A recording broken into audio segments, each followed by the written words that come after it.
Bonjour, bonjour, bienvenue sur la voix de Morgane.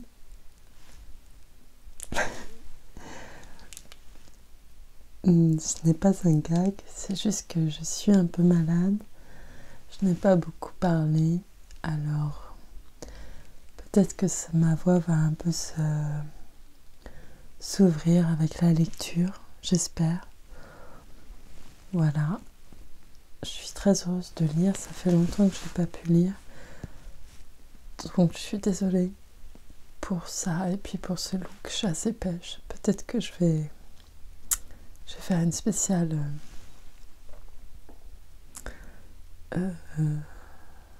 après, je sais pas, je dis n'importe quoi. Et j'ai les yeux qui brillent un peu encore, je crois, donc je vais arrêter de dire des bêtises et je vais commencer tout de suite la lecture. Ce n'est pas une lecture murmurée, mais je pense qu'on aura cette impression. Et j'ai envie de chanter une chanson à la fin. Je sais que c'est un peu... Mais on verra à la fin. J'attaque tout de suite le chapitre 23, Les hauts de Hurlevent. Je vous remercie infiniment pour votre écoute, surtout aujourd'hui. Merci beaucoup. Et surtout, j'espère que vous allez bien. Voilà, prenez soin de vous. Chapitre 23. La nuit pluvieuse avait fait place à une matinée brumeuse, moitié gelée, moitié brune, et l'eau qui descendait des hauteurs en gazouillant formait de petits ruisseaux qui traversaient notre sentier. J'avais les pieds trempés, j'étais de mauvaise humeur et peu en train. Enfin, juste dans la disposition propre à me faire le mieux ressentir tous ces désagréments. Nous entrâmes dans la maison par la cuisine pour nous assurer que Mr. Heathcliff était bien absent, car j'avais peu de confiance dans sa propre affirmation. Joseph était seul et avait l'air de siéger dans une sorte d'Élysée à côté d'un feu ronflant, un quart d'aile, auprès de lui sur la table, couverte de grands morceaux de gâteau d'avoine grillée, sa courte pipe noire à la bouche. Catherine courut à la cheminée pour se chauffer. Je demandai si le maître était là. Ma question demeura si longtemps sans réponse que je crus que le vieillard était devenu sourd et que je la répétais plus haut. « Non, grogna-t-il, ou plutôt glapit-il à travers son nez. Non, vous n'avez qu'à vous en retourner d'où c'est que vous venez. »« Joseph !» cria de l'intérieur en même temps que moi une voix maussade. « Combien de fois faudra-t-il vous appeler ?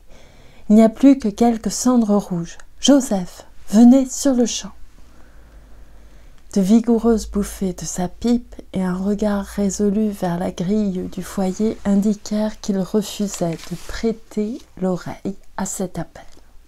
La femme de charge et Ayrton étaient invisibles. L'une partie pour faire une course et l'autre à son travail, sans doute. Nous avions reconnu la voix de Linton et nous entrâmes. « Oh, je souhaite que vous périssiez de froid dans un galetas, » dit le jeune homme, croyant que c'était son négligent serviteur qui arrivait. Il s'arrêta en s'apercevant de son erreur. Sa cousine courut à lui. « Est-ce vous, Miss Linton ?» dit-il en soulevant sa tête du bras du grand fauteuil dans lequel il était allongé. « Non, ne m'embrassez pas, cela me coupe la respiration. Mon Dieu, papa m'avait dit que vous viendriez, poursuivit-il après s'être un peu remis de l'embrassade de Catherine, qui restait debout d'un air fort contrit. Voudriez-vous fermer la porte, s'il vous plaît? Vous l'avez laissée ouverte et ces détestables créatures ne veulent pas venir mettre de charbon dans le feu. Il fait si froid. » Je remuai les escarbilles et allai chercher moi-même un seau de charbon. L'invalide se plaignit d'être couvert de cendres, mais comme il avait une toux pénible, qu'il paraissait fiévreux et malade, je ne me formalisais pas de son humeur. « Eh bien, Linton, murmura Catherine quand il eut fini par dérider son front, Êtes-vous content de me voir? Puis-je quelque chose pour vous? Pourquoi n'êtes-vous pas venu plus tôt? Demanda-t-il. Vous auriez dû venir au lieu d'écrire. Cela me fatiguait terriblement d'écrire ces longues lettres. J'aurais bien préféré de causer avec vous. Maintenant, je ne peux plus supporter ni la conversation, ni rien d'autre. Je me demande où est Zilla. Voulez-vous, il me regarda, voir dans la cuisine si elle n'y est pas? Je n'avais pas reçu de remerciements pour mon précédent service. Comme j'étais peu disposée à courir à droite et à gauche sur ces injonctions, je répliquai « Il n'y a personne dans la cuisine que Joseph. » « Je voudrais à boire, s'écria-t-il avec irritation en se retournant. Zilla est constamment à se promener à Gimmerton depuis le départ de papa. C'est indigne et je suis obligée de descendre ici. Ils ont résolu de ne jamais rien entendre quand je suis en haut. « Votre père est-il attentionné pour vous, Mr. Heathcliff ?» demandai-je en voyant le peu de succès des avances amicales de Catherine. « Attentionné? Il les rend un peu plus attentionnés, voilà tout. Les misérables. Savez-vous, Miss Linton, que cette brute de Hareton se moque de moi? Je le déteste. D'ailleurs, je les déteste tous. Ce sont des êtres odieux. » Cathy se mit en quête d'un peu d'eau. Elle aperçut un broc sur le buffet, remplit un verre et le lui apporta. Il la pria d'y ajouter une cuillerée de vin d'une bouteille qui se trouvait sur la table. Après avoir avalé quelques gorgées, il parut plus calme et lui dit qu'elle était bien aimable. « Et êtes-vous content de me voir ?» demanda-t-elle en répétant sa première question, heureuse de découvrir sur son visage la trace d'un faible sourire. « Oui, certainement. C'est une nouveauté que d'entendre une voix comme la vôtre. Mais j'ai été contrariée que vous ne vouliez pas venir. Papa jurait que c'était de ma faute. Il me traitait d'être pitoyable, lamentable, insignifiant. Il disait que vous me méprisiez et que, s'il eût été à ma place, il serait déjà le maître à la grange, plus que ne l'est votre père. Mais vous ne me méprisez pas, n'est-ce pas, Miss? Il faut m'appeler Catherine ou Cathy, interrompit ma jeune maîtresse. Vous méprisez? Non. Après papa et Hélène, je vous aime plus que personne. Je n'aime pas Mr. Heathcliff, par exemple. Je n'oserais pas venir quand il sera de retour. Restera-t-il parti plusieurs jours? Pas très longtemps. Mais il va souvent dans la lande, depuis que la saison de la chasse a commencé. Vous pourriez passer 1 heure ou 2 avec moi en son absence? Dites-moi que vous viendrez. Il me semble que je ne serai pas grognon avec vous. Vous ne m'irriteriez pas et vous seriez toujours prête à m'assister, n'est-il pas vrai? Oui, répondit Catherine en caressant ses longs cheveux soyeux. Si je pouvais seulement obtenir le consentement de papa, je passerais la moitié de mon temps avec vous. Gentil Linton, je voudrais que vous fussiez mon frère. Et vous m'aimeriez alors autant que votre père, observa-t-il plus gaiement. Mais papa dit que vous m'aimeriez plus que votre père et que tout au monde si vous étiez ma femme. Aussi est-ce que je préférerais que vous fussiez. Est-ce ce que je préférerais que vous fussiez? Non, je n'aimerais jamais personne plus que papa, répondit-elle gravement. Puis il y a des gens qui détestent leurs femmes, quelquefois, mais jamais leurs sœurs ni leurs frères. Et si vous étiez mon frère, vous vivriez avec nous et papa aurait autant d'affection pour vous qu'il en a pour moi. Linton nia qu'il y eût des gens qui détestassent leurs femmes, mais Catherine affirma qu'il y en avait et, dans sa sagesse, cita comme exemple la version de son oncle pour sa tante. Je m'efforçai d'arrêter ses propos irréfléchis. Je n'y réussis pas avant qu'elle eût raconté tout ce qu'elle savait. Mr. Heathcliff, fort irrité, affirma que son récit était faux. « Papa me l'a dit, et papa ne dit pas de mensonge, » répondit-elle vivement. « Mon papa, à moi, méprise le vôtre, » s'écria Linton. « Il le traite de couard et de sot. »« Le vôtre est un méchant homme, » répliqua Catherine, « et c'est très mal à vous d'oser répéter ce qu'il dit.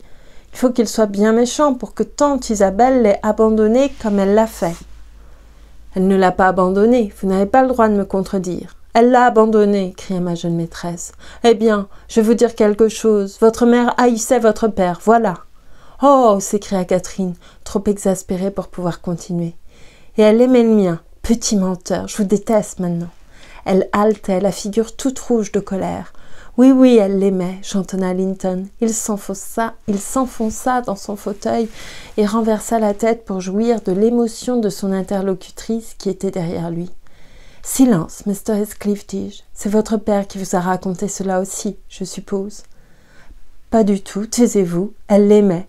Elle l'aimait, Catherine, elle l'aimait. Elle l'aimait. » Cathy, hors d'elle-même, poussa violemment le fauteuil, ce qui fit tomber Linton comme contre un des bras. Il fut pris aussitôt d'un accès de toux qui le suffoqua et qui mit rapidement fin à son triomphe. Cela dura si longtemps que j'en fus moi-même effrayée. Quant à sa cousine, elle pleurait tant qu'elle pouvait, atterrée du mal qu'elle avait causé.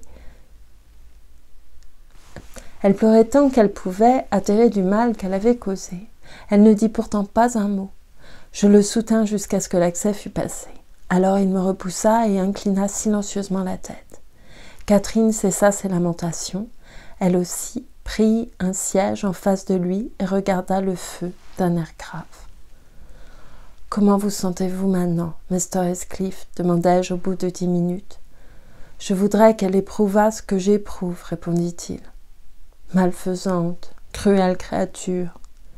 Ayrton ne me touche jamais, il ne m'a jamais frappé de sa vie. J'allais mieux aujourd'hui, et voilà que... » Le reste de ses paroles se perdit dans un gémissement plaintif. « Je ne vous ai pas frappé, » murmura Catherine, se mordant les lèvres pour prévenir une nouvelle crise d'émotion.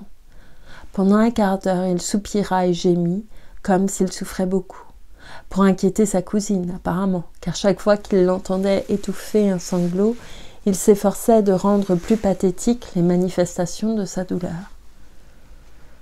« Je suis désolée de vous avoir fait mal, Linton, dit-elle enfin, ne pouvant plus y tenir. Mais moi, je n'aurais pas souffert de cette petite poussée et je n'avais pas idée que vous puissiez en souffrir. Ce n'est pas grand-chose, n'est-ce pas, Linton? Ne me laissez pas rentrer chez moi avec la pensée que je vous ai fait du mal. Répondez, parlez-moi. »« Je ne peux pas vous parler, murmura-t-il. Vous m'avez fait tant de mal que je vais passer une nuit blanche à étrangler avec cette toux. Si elle vous tenait, vous verriez ce que c'est. Mais vous dormirez tranquillement pendant que je souffrirai le martyre, et sans personne près de moi. Je voudrais savoir ce que vous diriez d'avoir à subir ces effroyables nuits. » Il se mit à gémir tout haut en s'apitoyant sur son propre sort.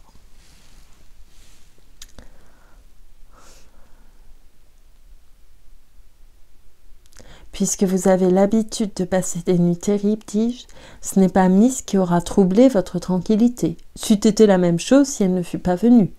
Quoi qu'il en soit, elle ne vous dérangera plus, et vous vous calmerez peut-être quand nous vous aurons quitté. »« Faut-il que je m'en aille » demanda Catherine tristement en se penchant vers lui. « Voulez-vous que je m'en aille, Linton ?»« Vous ne pouvez pas remédier à ce que vous avez fait, » répondit-il avec humeur, en se reculant. « Vous ne pouvez que l'aggraver en m'irritant jusqu'à ce que j'ai la fièvre. »« Alors il faut que je m'en aille » répéta-t-elle.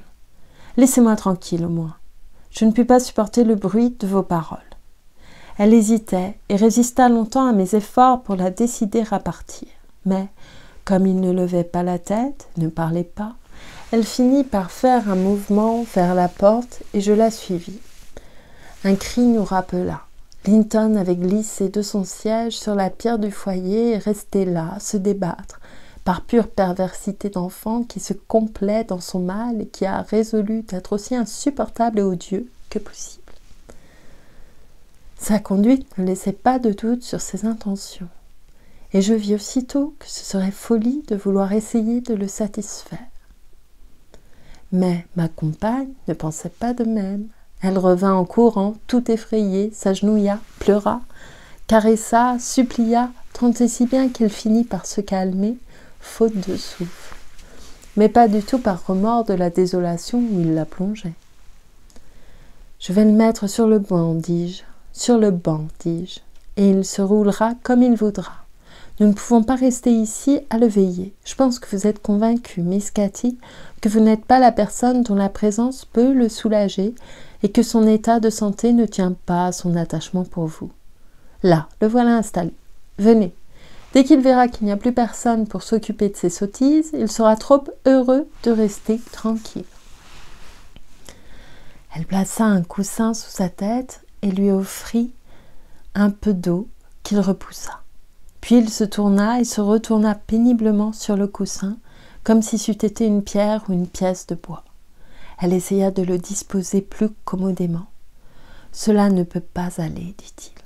Ce n'est pas assez haut. » Catherine en apporta un autre pour mettre par-dessus. « C'est trop haut, » murmura cet être exaspérant.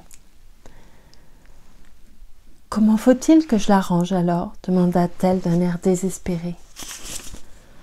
Elle était à demi agenouillée près du banc. Il se cramponna à elle et fit de son épaule un oreiller. « Non, pas comme cela, dis-je. Vous vous contenterez du coussin, Mr. Heathcliff.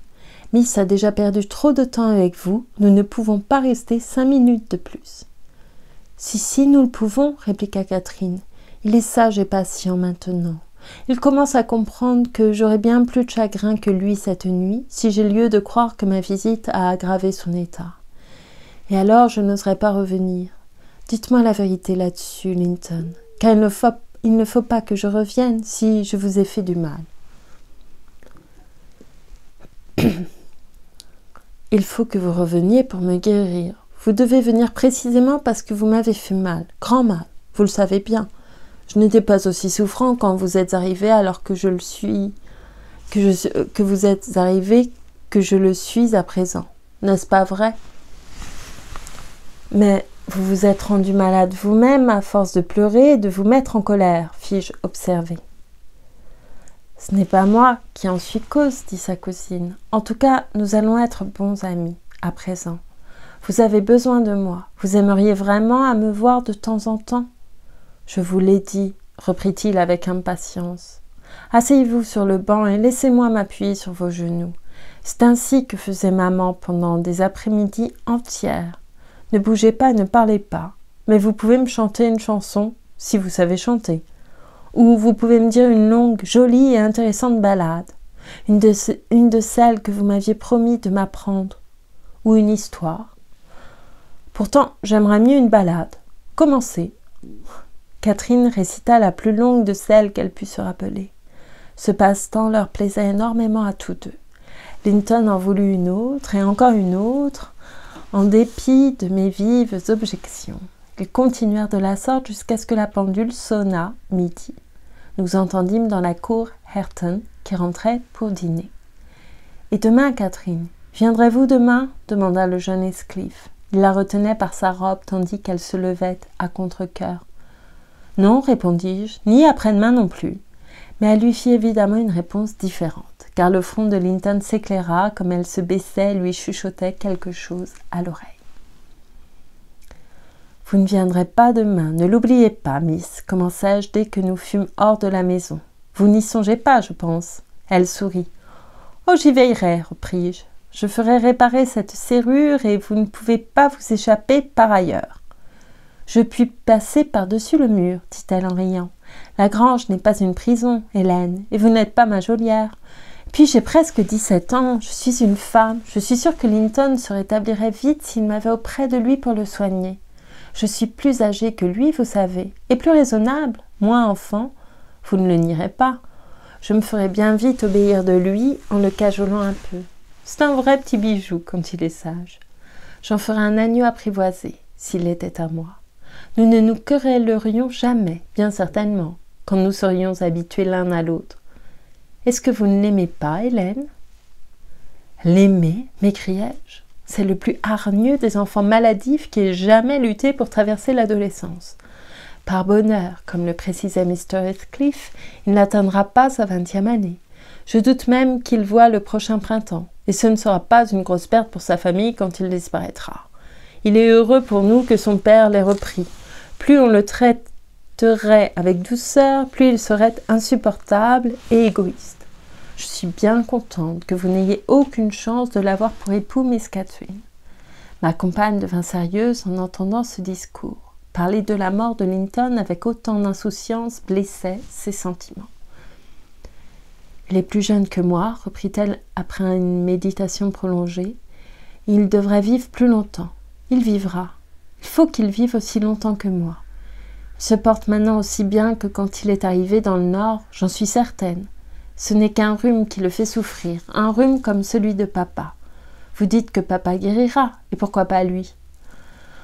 Bon, après tout, il est inutile de nous préoccuper de tout cela. Car, écoutez, Miss, et prenez garde, je tiendrai parole, si vous essayez de retourner à Hurlevent avec ou sans moi, j'avertirai Mr. Linton. Sans sa permission, votre intimité avec votre cousin ne doit pas être renouée. Elle a été renouée, murmura Cathy d'un air boudeur. Ne doit pas continuer alors. Nous verrons, répondit-elle. Et elle partit au galop, me laissant peiner en arrière. Nous arrivâmes l'une après l'autre à la maison avant l'heure du dîner. Mon maître, supposant que nous avions fait une excursion dans le parc, ne demanda aucune explication au sujet de notre absence. Dès que je fus rentrée, je me hâtais de changer de souliers et de bas. Ce que j'avais était trempé. Mais cette station prolongée à Hurlevent avait été mauvaise pour moi. Le lendemain matin, j'étais alitée et, pendant 3 semaines, je fus dans l'impossibilité de vaquer à mes occupations, infortune que je n'avais encore jamais subie auparavant et que je n'ai jamais subie depuis, grâce à Dieu. Ma jeune maîtresse se conduisit comme un ange. Elle venait me soigner et égayer ma solitude. La réclusion m'affaiblit beaucoup. C'est une chose pénible pour quelqu'un d'actif et de remuant. Mais il était difficile d'avoir moins de raisons de se plaindre que je n'en avais. Dès que Catherine quittait la chambre de Mr. Linton, elle apparaissait à mon chevet. Sa journée était partagée entre nous deux. Pas une minute n'était consacrée à l'amusement. Elle négligeait ses repas, ses études et son jeu. C'était la garde la plus tendre qui eût jamais soigné une malade. Il fallait que son cœur fût bien chaud pour qu'elle, qui aimait tant son père, m'en donnât une telle part. Je disais que ces journées étaient partagées entre nous, mais le maître se retirait de bonne heure, et moi je n'avais en général besoin de rien après 6 heures, de sorte qu'elle avait sa soirée à elle. Pauvre petite! Je ne m'inquiétais jamais de ce qu'elle faisait de son temps après le thé, et quoique, fréquemment, quand elle entrait chez moi pour me dire bonsoir, je remarquasse de fraîches couleurs sur ses joues et une certaine rougeur sur ses doigts effilés, au lieu de songer qu'une course à cheval à travers la lande, par ce temps froid, pouvait en être la cause, je les attribuais simplement à la vivacité du feu de la bibliothèque. Pardon. Chapitre 24. Excusez-moi, je vais boire un tout petit peu.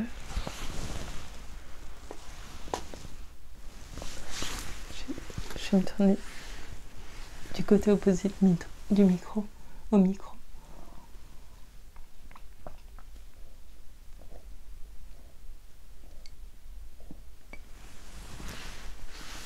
Pardon.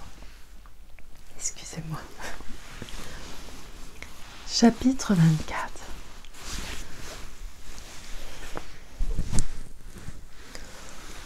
Au bout de 3 semaines, je fus en état de quitter ma chambre et de circuler dans la maison. La première fois que je pus passer la soirée debout, je demandai à Catherine de me lire quelque chose parce que mes yeux étaient affaiblis. Nous étions dans la bibliothèque. Le maître était allé se coucher. Elle consentit, un peu à contre-cœur, me sembla-t-il. M'imaginant que le genre habituel de mes lectures ne lui convenait pas, je la priai de faire elle-même choix d'un livre. Elle prit un de ses ouvrages favoris et lut sans interruption pendant 1 heure environ. Puis vinrent de fréquentes questions. « Hélène, n'êtes-vous pas fatiguée? Ne feriez-vous pas mieux de vous coucher maintenant? Vous vous rendrez malade à rester debout si tard, Hélène. »« Non, non, ma chérie, je ne suis pas fatiguée, répondais-je toujours.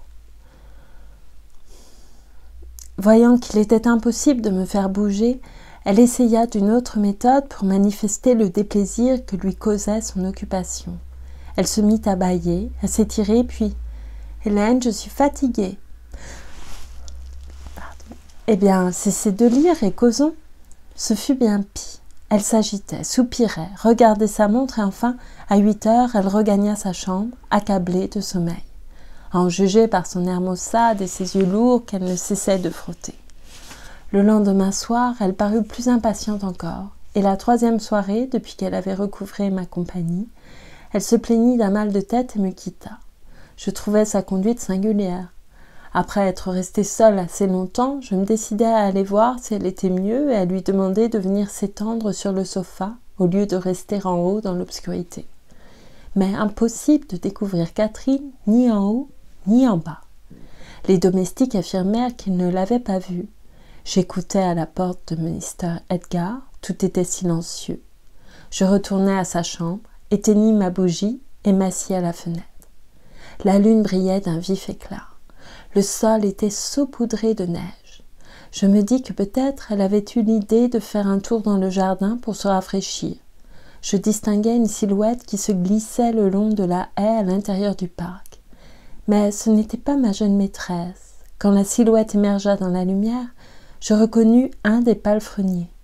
Il resta immobile pendant longtemps, regardant la route de voitures qui traversait la propriété.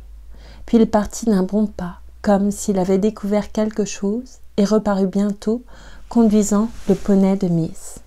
Elle-même, qui venait de mettre pied à terre, marchait à côté de lui. L'homme mena furtivement la bête vers l'écurie en traversant la pelouse. Catherine entra par la porte-fenêtre du salon et se glissa sans bruit en haut, où je l'attendais. Elle poussa doucement la porte, enleva ses chaussures couvertes de neige, défit son chapeau et allait retirer son manteau, sans se douter de mon espionnage, quand tout à coup je me levai et révélai ma présence. La surprise la pétrifia un instant. Elle poussa une exclamation inarticulée et resta immobile. « Ma chère Miss Catherine, commençai-je, sous l'impression encore trop vive de la tendresse qu'elle m'avait témoignée tout récemment pour pouvoir la gronder. Où êtes-vous allée à cheval à cette heure-ci? Et pourquoi avez-vous cherché à me tromper en me faisant un conte? Où êtes-vous allée? Parlez. » « Au fond du parc, balbutia-t-elle. Je ne vous ai pas fait de conte. Et nulle part ailleurs? Non, murmura-t-elle. Oh, Catherine, m'écriai-je avec douleur, vous savez que vous avez mal agi, car autrement vous ne seriez pas incitée à me dire des faussetés. C'est cela qui me fait de la peine. J'aimerais mieux être 3 mois malade que de vous entendre forger de sang-froid un mensonge. Elle s'élança vers moi et, fondant en larmes, me jeta les bras autour du cou. « Voyez-vous, Hélène, j'ai si grand peur que vous ne soyez fâchée. Promettez-moi de ne pas vous fâcher et vous saurez toute la vérité. J'ai horreur de la cacher. » Nous nous assîmes près de la fenêtre. Je l'assurai que je ne la gronderais pas, quel que pût être son secret, que je devinais, bien entendu. Alors, elle commença. J'ai été à Hurlevent, Hélène, et n'ai jamais manqué un jour d'y aller depuis que vous êtes tombée malade, sauf 3 fois avant que vous ayez quitté votre chambre et 2 fois après.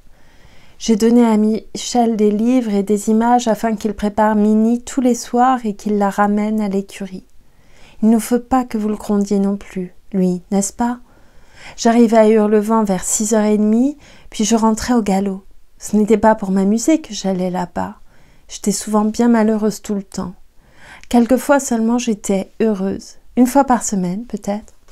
Au début, je m'attendais à bien des difficultés pour vous persuader de me laisser tenir la parole que j'avais donnée à Linton, car au moment où nous l'avions quitté, je m'étais engagée à revenir le lendemain. Mais comme ce jour-là, vous êtes resté en haut, j'ai été tirée d'embarras. Dans l'après-midi, pendant que Michel était en train de replacer la serrure de la porte du parc, j'ai pris la clé et je lui ai dit que mon cousin désirait vivement avoir ma visite parce qu'il était malade et qu'il ne pouvait venir à la grange, mais que papa ferait des objections à cette visite. Puis j'ai négocié avec lui pour le poney. Il aime beaucoup à lire et il a l'intention de partir bientôt pour se marier. Aussi m'a-t-il offert, si je voulais lui prêter des livres de la bibliothèque, de faire ce que je lui demandais. Mais j'ai préféré lui en donner des miens, et il a été plus content. À ma seconde visite, Linton paraissait plus animé. Zilla, c'est leur femme de charge, nettoya la pièce, alluma un bon feu et nous dit que, comme Joseph était allé à une réunion pieuse et Ayrton parti avec ses chiens, braconnant les faisans dans nos bois, comme je l'ai su plus tard, nous pourrions faire ce qu'il nous plairait. Elle m'apporta du vin chaud et du pain d'épices et se montra extrêmement prévenante. Linton s'assit dans le fauteuil et moi dans la petite chaise à bascule devant le feu. Que nous rîmes et causâmes gaiement, et combien de choses nous trouvâmes à nous dire. Nous combinions des promenades et formions des projets pour l'été. Je n'ai pas besoin de vous répéter tout cela, car vous trouveriez que c'est absurde. À un instant cependant, nous avons failli nous quereller. Il disait que la manière la plus agréable de passer une chaude journée de juillet était de rester couché depuis le matin jusqu'au soir sur un talus de bruyère au milieu de la lande, à écouter comme dans un rêve le bourdonnement des abeilles sur les fleurs, le chant des alouettes qui planent bien haut au-dessus de votre tête, à regarder le ciel bleu sans nuages et le soleil brillant d'un éclat implacable. Telle était sa plus parfaite idée du bonheur céleste. La mienne était de me balancer dans un arbre au vert feuillage bruissant, quand souffle un vent d'ouest et que de beaux nuages blancs glissent rapidement dans le ciel, quand non seulement les alouettes, mais les grives, les merles, les linottes, les coucous prodiguent de tous côtés leur musique, quand on aperçoit la lande au loin, coupée par de frais vallons noyés dans l'ombre, et, tout près, de grands tertres couverts d'herbes hautes ondulant en vagues sous la brise, des bois et de l'eau tumultueuse, le monde entier en mouvement et frémissant de joie. Il aimait avoir tout reposé dans une extase de paix, j'aimais avoir tout étincelé et danser dans un glorieux jubilé. Je prétendais que son paradis ne serait qu'à moitié vivant. Il disait que le mien serait ivre. Je prétendais que je m'endormirais dans le sien. Il disait qu'il ne pourrait pas respirer dans le mien. La discussion commençait à le rendre très hargneux. Enfin, nous convînmes que nous ferions les deux expériences dès que le temps serait propice. Puis nous nous embrassâmes et redevînmes amis. Après être restée tranquillement assise pendant 1 heure, je regardais la grande salle avec son dallage lisse et sans tapis, et je pensais qu'on y jouerait joliment bien si l'on enlevait la table. Je demandai à Linton d'appeler Zilla pour nous aider. Nous pourrions jouer à Colamaillard. Elle essaierait de nous attraper, comme vous faisiez, Hélène, vous savez. Il ne voulut pas. Ce n'était pas amusant, dit-il, mais il consentit à jouer à la balle avec moi. Nous trouvâmes 2 balles dans un buffet, au milieu d'un tas de vieux jouets, toupies, cerceaux, raquettes et volants. L'une était marquée C et l'autre H. J'aurais voulu avoir le C parce que cela représentait Catherine et le H pouvait signifier Heathcliff, qui est le nom de mon cousin. Mais le H laissait échapper du son et cela ne plaisait pas à Linton. Je le battis constamment. Il en devint maussade, recommença de tousser et regagna son fauteuil. Ce soir-là, cependant, il retrouva facilement sa bonne humeur. Il fut charmé de 2 ou 3 jolies chansons. Vos chansons, Hélène. Et quand je fus obligée de partir, il me pria, me supplia de revenir le lendemain soir. Je le lui promis. Minnie et moi rentrâmes à la maison avec la vitesse du vent et je rêvais jusqu'au matin de Hurlevent et de mon cher petit cousin. Le lendemain, je fus triste, en partie parce que vous n'alliez pas bien, en partie parce que j'aurais souhaité que mon père connût et approuvât mes excursions. Mais après le thé, il y avait un magnifique clair de lune, je montai à cheval et, en cours de route, ma mélancolie se dissipa. Je vais passer une autre bonne soirée, me disais-je. Et ce qui me fait encore plus de plaisir, mon gentil Linton en passera une aussi. Je remontais au trot le jardin des Hauts et je tournais pour gagner le derrière de la maison quand je rencontrai cet Earnshaw qui prit ma bride et m'invita à entrer par la porte de la façade. Il caressa Minnie sur l'encolure, dit que c'était une bonne bête. Il avait l'air de désirer que je lui parlasse. Je me bornai à le prier de laisser l'animal tranquille, sans quoi il recevrait une ruade. Il répondit avec son accent vulgaire. Sa ruade ne me ferait pas grand mal, en considérant avec un sourire les membres de Minnie. J'avais presque envie de lui en faire l'expérience, mais déjà il s'était avancé pour ouvrir la porte. En soulevant le loquet, il regarda en l'air du côté de l'inscription du fronton et me dit, avec un mélange stupide de gaucherie et de vanité, « Miss Catherine, je peux lire ça à présent. » « Admirable, m'écriai-je. Je vous en prie, faites-nous voir comme vous êtes devenu habile. » Il épela en ânonnant, syllabe par syllabe, le nom, Hareton Earnshaw. Et les chiffres, lui dis-je d'un ton d'encouragement, voyant qu'il s'était arrêté net. Je ne peux pas encore les lire. Oh, quel butor, dis-je en riant de tout mon cœur de son échec. L'imbécile me regarda bouche bée, avec une sorte de ricanement sur les lèvres, tout en fronçant les sourcils. Il avait l'air de se demander s'il pouvait partager ma gaieté et s'il devait y voir une aimable familiarité ou bien du mépris, ce qui était vraiment le cas. Je dissipais ses doutes en reprenant tout à coup ma gravité et en lui disant de s'en aller, car j'étais venue pour voir Linton et non lui. Il rougit. La clarté de la lune me permit de m'en apercevoir. Lâcha le loquet et s'éloigna furtivement, parfaite image de la vanité mortifiée. Il s'imaginait sans doute être aussi accompli que Linton, parce qu'il était arrivé à épeler son propre nom. Et il était absolument déconfit que je n'eusse pas de lui la même opinion. « Arrêtez, Miss Catherine, ma chérie, interrompis-je. Je ne veux pas vous gronder, mais je n'aime pas la façon dont vous vous êtes conduite là. Si vous vous étiez souvenu qu'Ayrton était votre cousin aussi bien que Mr. Heathcliff, vous auriez senti combien il était peu convenable de le traiter de cette manière. C'était au moins une louable ambition de sa part que de désirer d'être aussi accompli que Linton.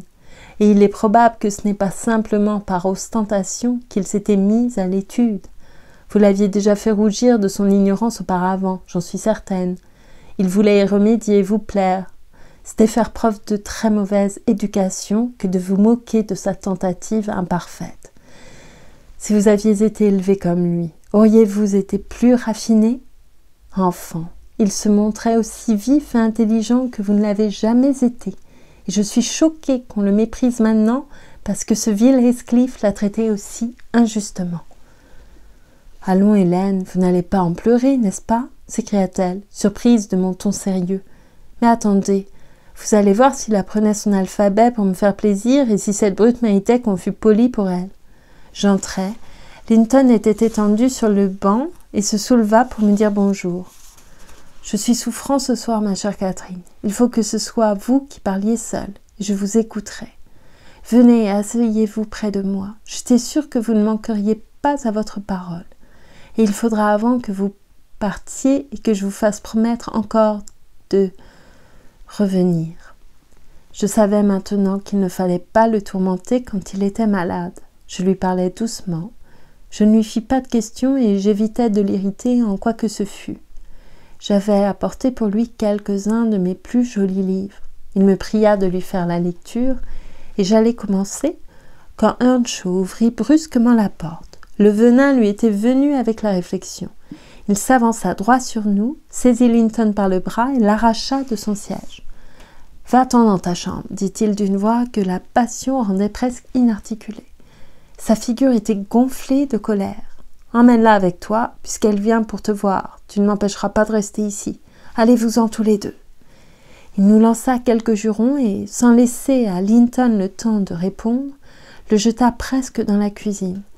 Tandis que je le suivais, il me montra le poing, comme s'il avait envie de m'abattre par terre. J'eus peur un instant et laissai tomber un des volumes. Il me l'envoya d'un coup de pied et ferma la porte sur nous.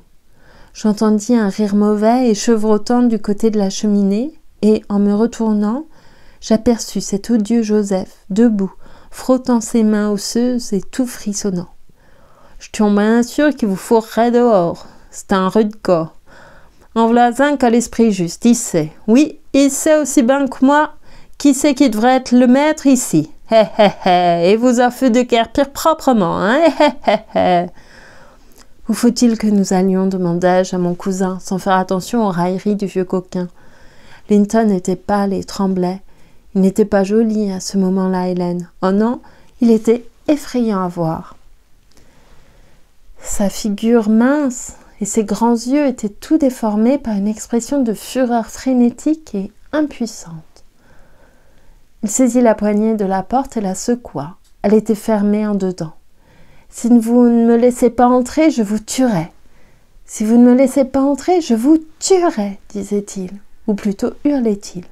Démon, démon, je vous tuerai, je vous tuerai.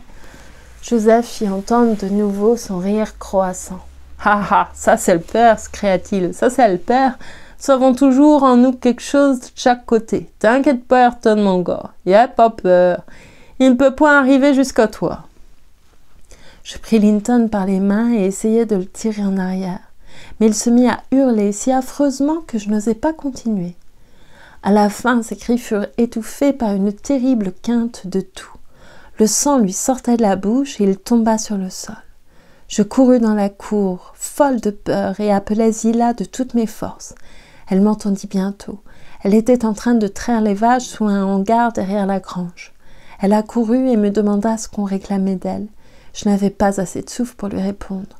Je l'entraînai dans la cuisine et je cherchais des yeux Linton. Earnshaw était venu examiner le mal qu'il avait causé et il s'était occupé à transporter en haut la pauvre victime. Zilla et moi nous montâmes derrière lui, mais il m'arrêta à la dernière marche en disant que je ne devais pas entrer et que je n'avais qu'à retourner chez moi. Je m'écriai qu'il avait tué Linton et que je voulais entrer. Joseph ferma la porte, déclara que je n'en ferais rien et me demanda si je me croyais obligée d'être aussi folle que lui. Je restai là à pleurer jusqu'à ce que la femme de charge revint.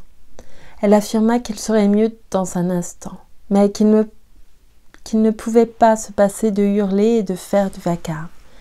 Elle me prit par le bras et me porta presque dans la salle. Hélène, j'avais envie de m'arracher les cheveux. Je pleurais, je sanglotais, au point de ne presque plus voir clair. Le misérable pour lequel vous avez tant de sympathie se tenait en face de moi, osant de temps en temps me dire « chut » et nier que ce fût de sa faute. À la fin, effrayé de mes affirmations que je le dirais à papa et qu'il serait emprisonné et pendu, il se mit à pleurer lui-même à chaudes larmes et se sauva dehors pour cacher sa lâche émotion. Pourtant, je n'étais pas débarrassée de lui. Quand enfin ils m'eurent forcé de partir et que j'eus fait quelques centaines de mètres hors de la propriété, je le vis tout à coup surgir de l'ombre dans laquelle se trouvait le bord de la route. Il arrêta Minnie et posa la main sur mon bras. « Miss Catherine, je suis bien fâchée, commença-t-il. Mais vraiment, c'est trop mal. » Je le cinglai avec ma cravache, pensant qu'il voulait peut-être m'assassiner. Il me lâcha en proférant un de ces horribles jurons et je rentrai au galop, la tête à moitié égarée. Je ne vins pas vous souhaiter bonne nuit ce soir-là, et je n'allais pas à Hurlevent le lendemain. J'avais bien grande envie d'y aller, mais j'étais dans une étrange excitation. Par moments, je redoutais d'apprendre que Linton était mort, et par moments je frissonnais à la pensée de rencontrer Ayrton. Le 3e jour, je rassemblai mon courage. Je ne pouvais plus supporter cette incertitude et, une fois de plus, je m'enfuis. Je partis à 5 heures à pied, me figurant que je pouvais arriver à me glisser dans la maison et jusqu'à la chambre de Linton sans être vue.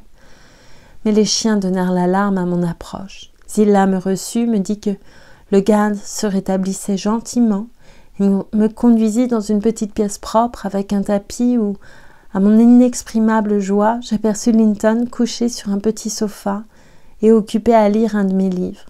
Mais il ne voulut ni me parler ni me regarder pendant 1 heure entière. Hélène, il a un si malheureux caractère. Et ce qui me confondit tout à fait, c'est que quand il ouvrit la bouche, ce fut pour proférer un mensonge. C'était moi, paraît-il, qui était cause de toute l'affaire et Ayrton ne méritait aucun blâme. Incapable de répliquer autrement qu'avec indignation, je me levai et quittai la chambre. Il me lança un faible « Catherine ». Il ne s'attendait pas à ce que je lui répondisse de la sorte.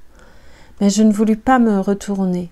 Le lendemain, pour la 2e fois, je restai à la maison, presque résolue à ne plus lui rendre visite. Pourtant, c'était si triste de me coucher, de me lever, sans jamais avoir de ses nouvelles, que ma résolution s'évanouit avant d'être bien formée. J'avais eu le sentiment que c'était mal d'avoir commencé d'y aller. J'avais maintenant le sentiment que ce serait mal de n'y plus aller. Michel vint me demander s'il devait sceller Minnie. Je lui répondis que oui, et je considérais que je remplissais un devoir pendant que la bête m'emportait sur les hauteurs. Je fus forcée de passer devant les fenêtres de la façade pour arriver dans la cour. Il était inutile d'essayer de dissimuler ma présence. « Le jeune maître est dans la salle, me dit Zilla en me voyant me diriger vers le petit salon. J'entrai. Earnshaw aussi était là, mais il sortit aussitôt. Linton était dans le grand fauteuil, à moitié endormi. Je m'approchai du feu et commençai d'un ton sérieux avec la conviction que ce que je disais était en partie vrai. Puisque je vous déplais, Linton, puisque vous croyez que je ne viens que pour vous faire du mal, puisque vous prétendez que je vous en fais chaque fois, ceci est notre dernière entrevue. Disons-nous adieu. Et dites à Mr. Heathcliff que vous ne désirez pas de me voir et qu'il est inutile qu'il invente de nouveaux mensonges à ce sujet. Asseyez-vous, enlevez votre chapeau, Catherine, répondit-il. Vous êtes tellement plus heureuse que moi que vous devriez être meilleure. Papa parle assez de mes défauts et montre assez de le mépris qu'il a pour moi pour qu'il soit naturel que je doute de moi-même. Je me demande souvent si vraiment je ne suis pas aussi indigne qu'il le dit. Alors je me sens si irritée et si plein d'amertume que je hais tout le monde.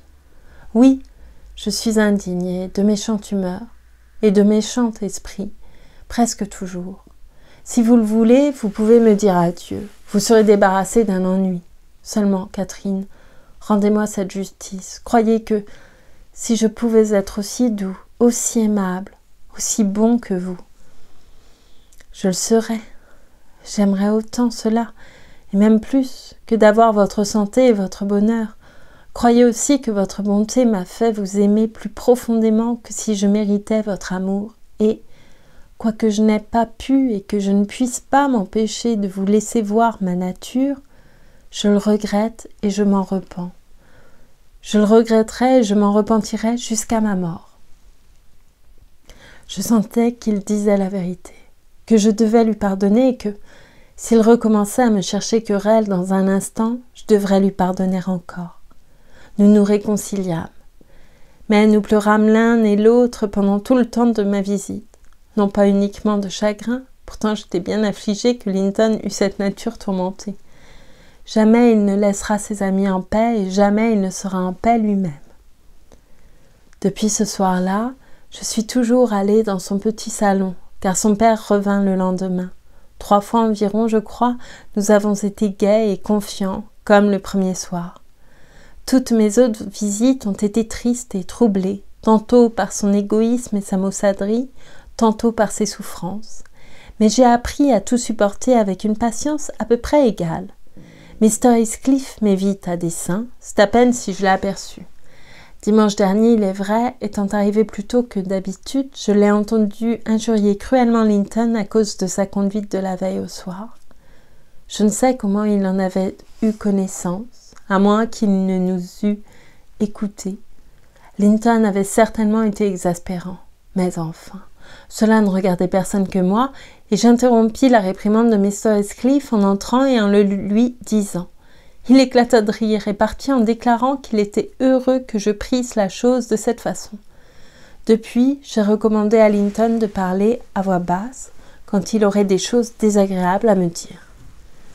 Maintenant, Hélène, vous savez tout.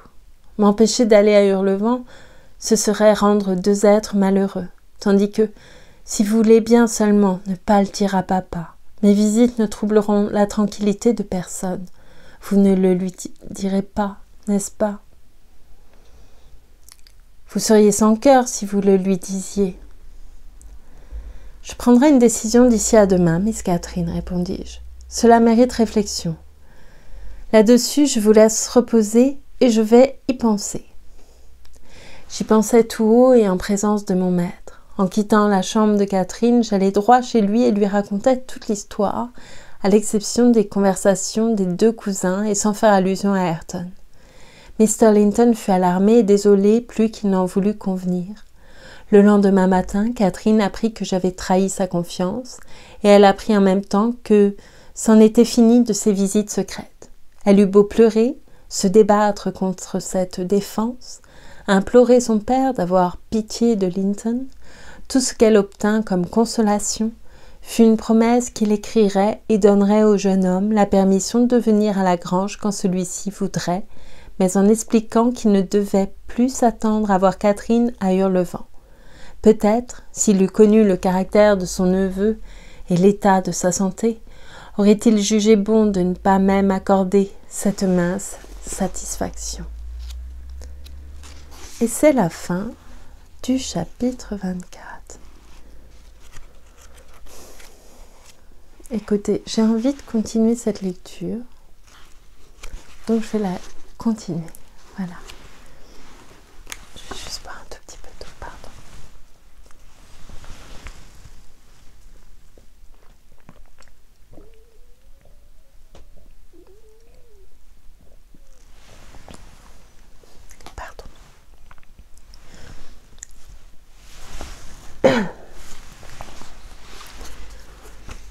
Chapitre 25. Toutes ces choses se sont passées l'hiver dernier, monsieur, dit Mrs. Dean. Il n'y a guère plus d'1 an. L'hiver dernier, je ne pensais pas qu'après 12 mois révolus, je distrairais un étranger à la famille en lui faisant le récit. Mais qui sait combien de temps vous resterez un étranger? Vous êtes trop jeune pour vous trouver toujours satisfait de vivre seul, et j'ai quelque idée qu'il est impossible de voir Catherine Linton sans l'aimer. Vous souriez. Mais pourquoi avez-vous l'air si animé et si intéressé quand je vous parle d'elle? Pourquoi m'avez-vous demandé d'accrocher son portrait au-dessus de votre cheminée? Pourquoi? Arrêtez, ma bonne amie, m'écriai-je. Il serait possible que je l'aimasse, mais m'aimerait-elle? J'en doute trop pour risquer ma tranquillité en me laissant aller à la tentation. De plus, je ne suis pas d'ici, je suis entraînée dans le tourbillon du monde et il faut que j'y retourne. Continuez. Catherine s'est-elle montrée obéissante aux ordres de son père? Oui, reprit ma femme de charge. Son affection pour lui restait le sentiment dominant dans son cœur. Et puis, il lui avait parlé sans colère.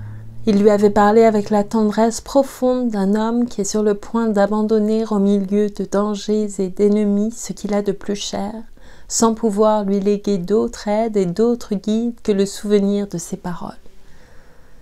Il me dit, quelques jours plus tard,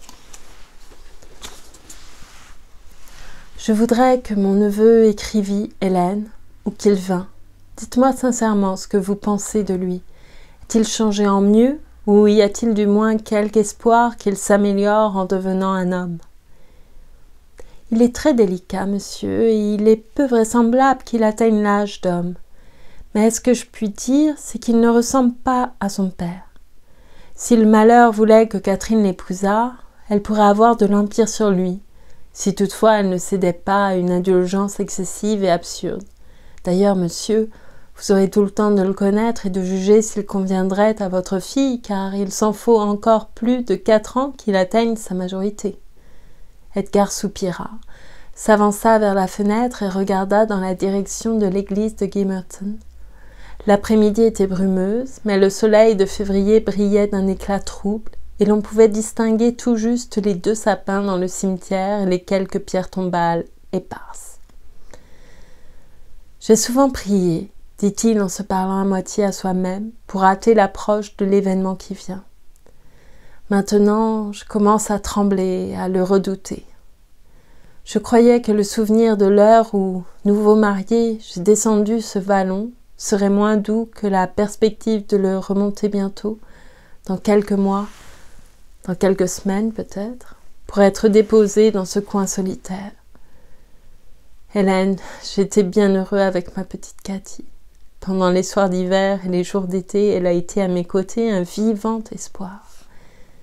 Mais je n'ai pas été moins heureux en rêvant seul parmi ces pierres, à l'ombre de cette vieille église, couchée pendant les longues soirées de juin sur le tertre vert de la tombe de sa mère, et aspirant au moment où je pourrais à mon tour reposer là.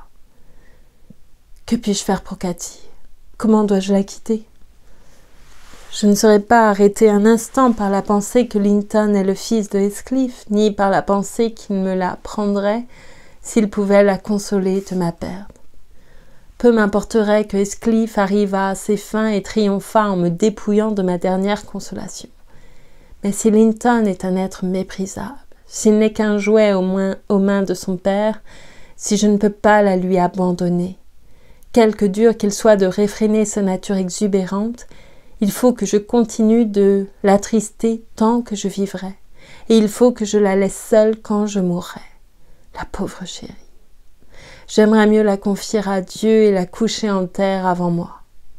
Confiez-la à Dieu en tout cas, monsieur, et si nous devions vous perdre, puisse-t-il nous épargner ce malheur, Je resterai son amie et son guide jusqu'à la fin, si sa providence le permet. Miss Catherine a une bonne nature. Je ne crains pas qu'elle s'engage volontairement dans la mauvaise voie. Et les gens qui font leur devoir finissent toujours par être récompensés. Le printemps approchait. Pourtant, mon maître ne recouvrait pas sérieusement ses forces, bien qu'il eût repris ses promenades avec sa fille. Inexpérimentée comme elle l'était, celle-ci voyait dans ce fait seul un indice de convalescence. Puis son père avait souvent les pommettes rouges, les yeux brillants. Elle était sûre qu'il se rétablissait. Le jour anniversaire de ses 17 ans, il ne se rendit pas au cimetière. Il pleuvait et j'observais. « Vous ne sortirez certainement pas ce soir, monsieur ?» il répondit. « Non, cette année je remettrai ma visite un peu plus tard. » Il écrivit de nouveau à Linton en exprimant le vif désir de le voir. Si le jeune malade eût été en état de se présenter, je ne doute pas que son père ne lui eût permis de le faire. Quoi qu'il en soit, Linton envoya une réponse, évidemment inspirée, où il donnait à entendre que Mr. Heathcliff s'opposait à ce qu'il vînt à la grange, mais que le bon souvenir de son oncle le touchait vivement, qu'il espérait le rencontrer quelquefois au cours de ses excursions et qu'il lui demanderait de vive voix que sa cousine et lui ne restassent pas longtemps si complètement séparés. Cette partie de la lettre était simple et probablement de son cru. Heathcliff savait qu'il était capable de plaider éloquemment sa propre cause quand il s'agissait de la compagnie de Catherine. « Je ne demande pas, écrivait Linton, qu'elle soit autorisée à venir ici, mais suis-je condamnée à ne jamais la voir parce que mon père me défend d'aller chez elle et que vous lui défendez de venir chez moi ? Venez de temps à autre à cheval avec elle du côté des Hauts et laissez-nous échanger quelques paroles en votre présence. Nous n'avons rien fait pour mériter cette séparation. Vous n'êtes pas fâché contre moi, vous n'avez aucune raison de m'en vouloir. Vous en convenez vous-même. Cher oncle, envoyez-moi un gentil petit mot demain et permettez-moi de vous rencontrer partout où il vous plaira, excepté à Thrushcross Grange. Je crois qu'une entrevue vous convaincrait que je n'ai pas le caractère de mon père.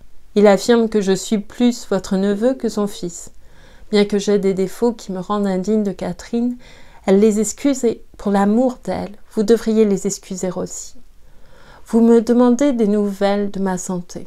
Elle est meilleure. Mais tant que je resterai privée de tout espoir et condamnée à la solitude, ou à la société de ceux qui ne m'ont jamais aimée et ne m'aimeront jamais, comment pourrais-je être gai ou bien portant ? Quelque intérêt qu'il portât à son neveu, Edgar ne put consentir à lui accorder sa requête, parce que lui-même n'était pas en état d'accompagner Catherine. Il répondit qu'en été, peut-être, ils pourraient se rencontrer. En attendant, il souhaitait que Linton continuât d'écrire de temps en temps, et il s'engageait à lui donner par lettre tous les conseils et tous les encouragements possibles, car il savait combien sa position dans sa famille était pénible. Pardon. Linton acquiesça à ce désir. S'il eût été livré à lui-même, il aurait probablement tout gâté en remplissant ses lettres de plaintes et de récriminations. Mais son père le surveillait de près et, bien entendu, exigeait que chaque ligne qu'envoyait son maître lui fût montrée. De sorte que Linton, au lieu de dépeindre ses souffrances et ses misères personnelles, thème qui absorbait constamment ses pensées, revenait toujours sur la cruelle obligation où il était tenu de rester séparé de l'objet de son amitié et de son amour. Il insinuait doucement que, si Mr. Linton n'autorisait pas bientôt une rencontre, il se croirait systématiquement leurré par des promesses sans consistance. Il avait en Catherine une puissante alliée dans la place. À eux deux, ils finirent par persuader mon maître de consentir qu'ils fissent ensemble une promenade à cheval ou à pied environ une fois par semaine, sous ma surveillance, et dans la partie de la lande la plus voisine de la grange. Car juin était arrivé, et lui-même continuait à s'affaiblir. Bien qu'il eût mis de côté annuellement une partie de son revenu pour constituer la fortune de ma jeune maîtresse, il avait le désir bien naturel qu'elle pût garder, ou au moins retrouver au bout de peu de temps, la maison de ses ancêtres, et il considérait que la seule chance qu'elle eût d'y arriver se trouvait dans une union avec son héritier. Il ne se doutait pas que ce dernier déclinait aussi rapidement que lui-même. Personne d'ailleurs ne s'en doutait, je crois. Jamais un médecin ne venait à Hurlevent et Master Heathcliff ne recevait la visite de personne qui pût nous renseigner sur son état. Pour ma part, je commençais à croire que mes pressentiments étaient faux et qu'il devait être en voie de rétablissement, puisqu'il parlait de promenade à cheval et à pied dans la lande et paraissait très attaché à la réussite de ses desseins. Je n'imaginais pas qu'un père pût traiter son enfant mourant d'une façon aussi tyrannique et cruelle que Heathcliff faisait, comme je l'appris plus tard, pour le contraindre à cette ardeur apparente. Et ses efforts redoublaient à mesure que la mort menaçait d'une plus imminente défaite ses plans intéressés et implacables.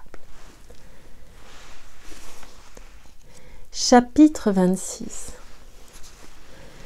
Les premières semaines de l'été étaient déjà passées quand Edgar céda à regret à leurs prières et que pour la première fois, Catherine et moi partîmes à cheval afin d'aller retrouver son cousin. Le temps était lourd, l'air étouffant. Le soleil restait caché, mais le ciel, pommelé et brumeux, n'annonçait pas la pluie. Notre rendez-vous avait été fixé à la borne indicatrice, à la croisée des routes. Mais en y arrivant, nous trouvâmes un petit pâtre, envoyé en messager, qui nous dit que Master Linton était juste au bord du versant des Hauts et qu'il nous serait bien obligé d'aller un peu plus loin. Alors Master Linton a oublié la première injonction de son oncle, observai-je. Celui-ci nous a dit de rester sur le territoire de la grange, et par là nous en sortons aussitôt. Bon, nous ferons faire demi-tour à nos chevaux quand nous l'aurons rejoint, répondit ma compagne. Notre promenade consistera à revenir vers la maison. Mais quand nous l'eûmes rejoint à un quart de mille de chez lui à peine, nous vîmes qu'il n'avait pas de cheval. Nous fûmes forcés de mettre pied à terre et de laisser brouter nos bêtes. Il était couché sur la bruyère en nous attendant et ne se leva que lorsque nous fûmes à quelques mètres de lui. Sa démarche était si mal assurée et il était si pâle que je m'écriai aussitôt. « Mais, Master Heathcliff, vous n'êtes pas en état de faire une promenade ce matin. Comme vous avez mauvaise mine. » Catherine l'observait avec chagrin et surprise. L'exclamation de joie qui était sur ses lèvres se changea en un cri d'effroi. Et au lieu de le congratuler sur cette rencontre si longtemps différée, elle lui demanda avec inquiétude s'il se trouvait plus mal qu'à l'ordinaire. « Non, mieux, dit-il en haletant. Il tremblait et retenait sa main dans les siennes comme s'il en eût eu besoin pour s'appuyer, tandis que ses grands yeux bleus s'abaissaient timidement sur elle. Les creux qui les entouraient maintenant transformaient leur expression languissante d'autrefois en une sauvagerie farouche. « Mais vous avez été plus mal, insista sa cousine, plus mal que quand je vous ai vu la dernière fois. Vous êtes plus maigre et... » « Je suis fatigué, interrompit-il précipitamment. Il fait trop chaud pour marcher. Reposons-nous ici. Le matin, je me sens souvent mal à l'aise. Papa dit que je grandis trop vite. » Peu satisfaite, Catherine s'assit et il s'étendit près d'elle. « Ceci est un peu comme votre paradis, dit-elle en faisant un effort pour paraître gaie. Vous vous souvenez que nous étions convenus de passer 2 journées à l'endroit et de la manière que chacun de nous jugerait le plus agréable?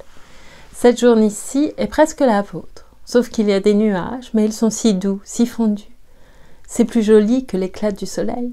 La semaine prochaine, si vous pouvez, nous descendrons à cheval jusqu'au parc de la grange et nous essaierons ma journée. » Linton ne paraissait pas se rappeler de quoi elle parlait, et il avait manifestement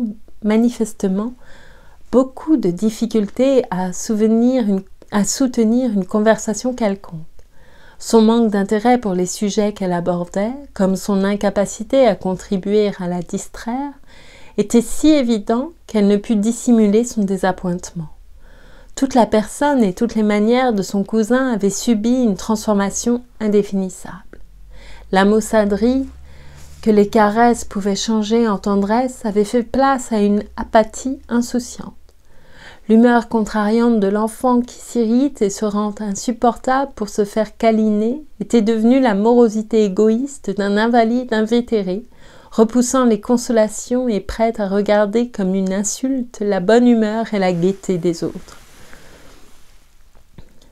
Catherine s'aperçut aussi bien que moi que notre société était pour lui plutôt une punition qu'une récompense, et elle ne fit pas scrupule de proposer sur le champ de partir. Cette proposition eut l'effet inattendu de tirer Linton de sa léthargie et de le plonger dans un état d'excitation extraordinaire. Il jetait des coups d'œil craintifs du côté des hauts et il la pria de vouloir bien rester encore une demi-heure au moins. « Mais je pense, dit Cathy, que vous seriez mieux chez vous qu'ici. Je vois qu'aujourd'hui je ne peux vous amuser ni avec mes histoires, ni avec mes chansons, ni avec mon bavardage. Vous êtes devenu plus sérieux que moi durant ces 6 mois. Vous avez peu de goût pour mes divertissements à présent. Sans cela, si je pouvais vous amuser, je resterais bien volontiers. Restez pour vous reposer. Et puis, Catherine, ne croyez pas ou ne dites pas que je vais très mal. C'est ce temps lourd et cette chaleur qui m'abattent. Et la marche que j'ai faite avant votre arrivée était bien longue pour moi. Dites à mon oncle que je me porte assez bien. Voulez-vous ? Je lui dirai que vous le dites, Linton. Je ne pourrais pas lui affirmer que c'est vrai, observa ma jeune maîtresse, surprise de son obstination à soutenir ce qui était évidemment faux. « Revenez jeudi prochain, reprit-il en évitant son regard intrigué, et remerciez-le de vous avoir permis de venir. Remerciez-le bien, Catherine. Et si vous rencontriez mon père, qu'il vous interrogeât à mon sujet, ne lui laissez pas supposer que j'étais muet et stupide. N'ayez pas l'air triste et abattu, comme en ce moment. Il se mettrait en colère. »« Je ne me soucie nullement de sa colère, s'écria Catherine, s'imaginant que c'était elle qui en serait l'objet. « Mais moi, je m'en soucie, dit son cousin en frissonnant. Ne l'excitez pas contre moi, Catherine, car il est très dur. »« Est-il sévère pour vous, Master Heathcliff ?» demandai-je. « S'est-il lassé de l'indulgence et a-t-il passé de la haine passive à la haine active ?» Linton me regarda, mais ne répondit pas. Après être restée assise à côté de lui encore 10 minutes, pendant lesquelles il avait laissé tomber lourdement la tête sur la poitrine et n'avait fait entendre que des gémissements étouffés d'épuisement ou de souffrance, Cathy essaya de se distraire en cherchant des érelles qu'elle partagea avec moi. Elle ne lui en offrit pas, voyant que, si elle s'occupait de lui, elle ne ferait que le fatiguer et l'ennuyer. « Y a-t-il une demi-heure, maintenant, Hélène ?» chuchota-t-elle enfin à mon oreille. « Je ne vois pas pourquoi nous resterions. Il dort, et papa doit désirer que nous rentrions. »« Bien, mais nous ne pouvons pas le quitter pendant qu'il dort. Attendez qu'il se réveille et ayez un peu de patience. Vous étiez bien pressé de vous mettre en route, mais votre envie de voir le pauvre Linton s'est vite dissipée. »« Et pourquoi désirait-il me voir, lui ?» répliqua Catherine. Autrefois, dans ses pires humeurs, il me plaisait plus que maintenant dans cette étrange disposition d'esprit. On dirait que cette entrevue est pour lui une tâche qu'il est forcé de remplir par crainte que son père ne le gronde. Mais je n'ai guère envie de venir pour faire plaisir à Mr. Heathcliff, quelque motif qu'il puisse avoir d'imposer à Linton cette pénitence. Bien que je me réjouisse que sa santé soit meilleure, je regrette qu'il soit devenu tellement moins aimable et moins affectueux pour moi. Vous pensez donc que sa santé est meilleure ? Oui, car vous savez combien il se plaignait toujours de ses souffrances. Il ne se porte pas assez bien, comme il voulait que je le dise à papa, mais il va mieux selon toute apparence. Nous différons d'avis là-dessus, Miss Cathy. Je croirais plutôt qu'il va beaucoup plus mal. À ce moment, Linton se réveilla en sursaut d'un air effrayé et demanda si quelqu'un ne l'avait pas appelé. « Non, dit Catherine, à moins que ce ne soit dans vos rêves. Je ne comprends pas comment vous pouvez somnoler dehors dans la matinée. » « Il me semblait avoir entendu mon père, reprit-il en respirant péniblement et en jetant un regard vers le talus qui surplombait à côté de nous. « Vous êtes sûr que personne n'a parlé ?»« Absolument sûr. Hélène et moi seulement, nous discutions au sujet de votre santé. Vous sentez-vous vraiment plus fort, Linton ? Et quand nous nous sommes séparés l'hiver dernier ? S'il en est ainsi, je suis certaine en tout cas qu'il y a une chose qui n'est pas plus forte, c'est l'intérêt que vous me portez. » Mais dites-moi, êtes-vous plus fort ?» Les larmes jaillirent des yeux de Linton tandis qu'il répondait « Oui, oui, certainement !» Toujours obsédé par cette voix imaginaire, son regard errait de haut en bas pour découvrir d'où elle venait. Cathy se leva. « Pour aujourd'hui, il faut nous séparer, dit-elle. Je ne vous cacherai pas que j'ai été péniblement désappointée par ce rendez-vous, mais je ne le dirai à nul autre que vous, bien que je n'ai pas peur de Mr. Heathcliff. »« Chut !» murmura Linton. « Chut, pour l'amour de Dieu, il arrive. » Il s'accrocha au bras de Catherine en s'efforçant de la retenir. Mais à cette annonce, elle se dégagea vivement et siffla Minnie, qui lui obéit comme un chien. « Je serai ici jeudi prochain, » cria-t-elle en sautant en selle. « Au revoir, vite, Hélène !» Ce fut ainsi que nous le quittâmes, à peine s'il se douta de notre départ, tant il était absorbé par l'idée de l'approche de son père. Avant que nous eussions atteint la maison, le déplaisir de Catherine s'était atténué pour faire place à une sensation mal définie de pitié et de regret, où se mêlaient abondamment des doutes et une inquiétude vague sur l'état réel, tant physique que moral, de Linton. Je partageais ses doutes, bien que je lui conseillasse de n'en pas trop parler. Une seconde rencontre nous permettrait de mieux juger. Mon maître réclama le détail de ce que nous avions fait, Miss Catherine lui transmit fidèlement les remerciements de son neveu et glissa légèrement sur le reste. De mon côté, je ne fournis que peu d'aliments à sa curiosité, car je ne savais trop ce qu'il fallait cacher et ce qu'il fallait révéler.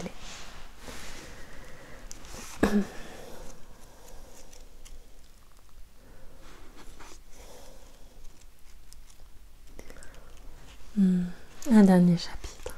Chapitre 27. Une semaine s'écoula, dont chaque jour fut marqué par une terrible altération de l'état d'Edgar Linton. Le mal qui auparavant était l'œuvre des mois était maintenant presque celle des heures. Nous aurions bien voulu continuer de cacher la vérité à Catherine, mais la vivacité de son esprit l'empêchait de se laisser leurrer.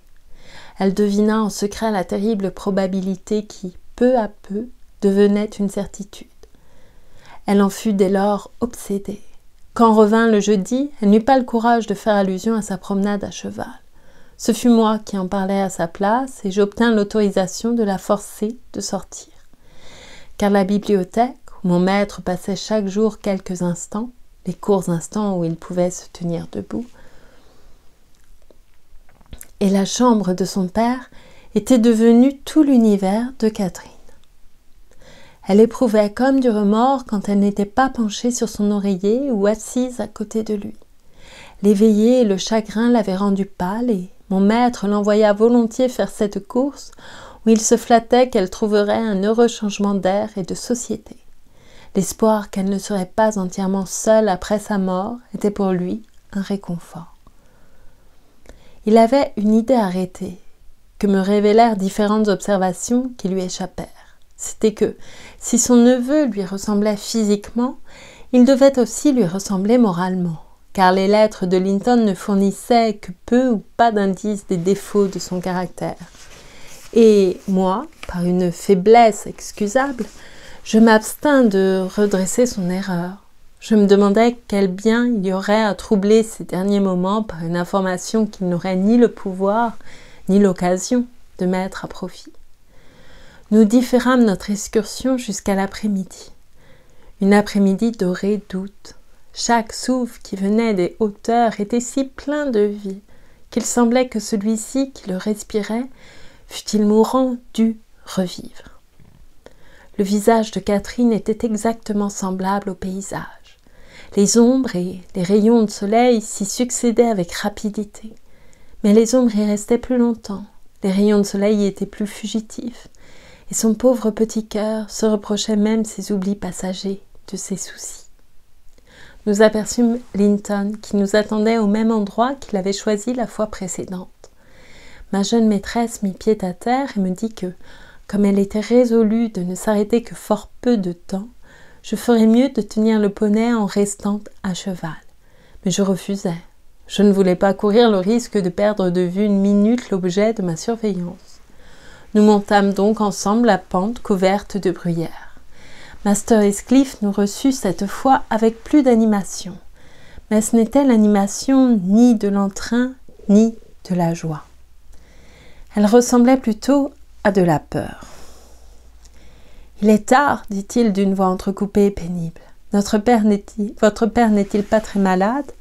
Je pensais que vous ne viendriez pas. » « Pourquoi ne pas être franc ?» s'écria Catherine, rengainant ses compliments. « Pourquoi ne pas dire d'abord que vous n'avez pas besoin de moi? Il est étrange, Linton, que pour la seconde fois, vous me fassiez venir ici dans l'intention, apparemment, de nous affliger tous deux et sans aucun autre motif. » Linton frissonna et lui jeta un regard demi-suppliant, demi-honteux.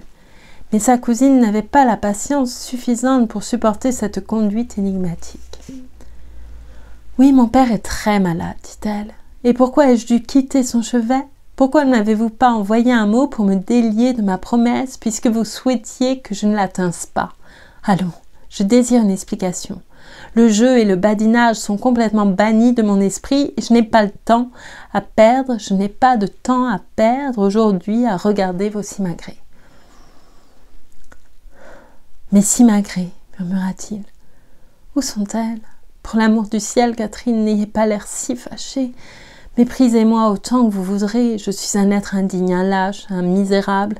Je mérite tous les dédains, mais je suis trop vile pour votre colère. Haïssez mon père et contentez-vous pour moi du mépris. »« Sottise !» s'écria Catherine exaspérée. « Quel sot, quel stupide garçon! Voilà maintenant qu'il tremble, comme si j'allais vraiment le toucher.